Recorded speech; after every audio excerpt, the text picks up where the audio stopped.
longboard. Olha a arte, acelera muito, cara.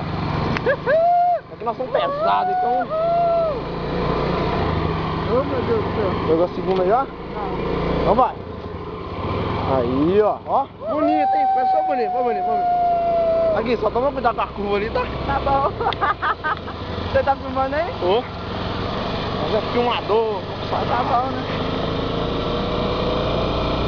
Eu vou passar a terceira não, né? Não, na curvinha ali não deixa quieto. Na reta lá do curral, você passa terceira, quarta, quinta.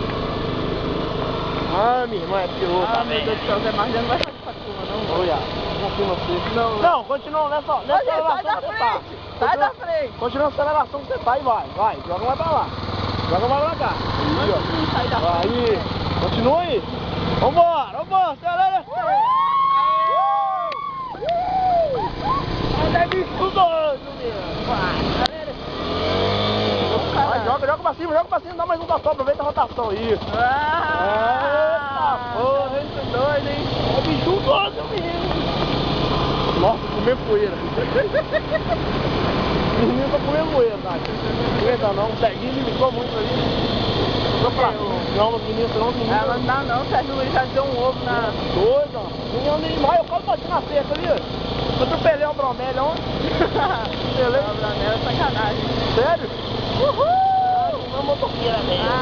Piloto doido, hein? Piloto de fuga, hein? Vai jogar a quarta aí.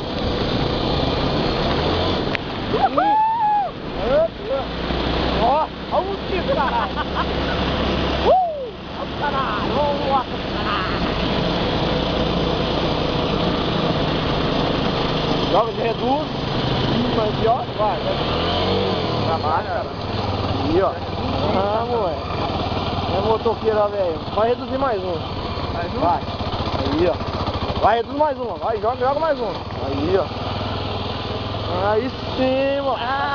Motoqueira, velho. Doido. Olha o gol aí, caralho. Aí sim. Aí eu vi mesmo, hein. Foi? Calma aí. Você jogou primeiro, não? Joguei não. Calma aí, vê se tá neutro. Vai pra trás. Pode ligar. Pode tirar. Não, é porque você tá debreando também, né? Vai ter que estar neutro, vai. Solta um pouquinho. Vai lá. Piloteira profissional. Tem até câmera on board. Câmera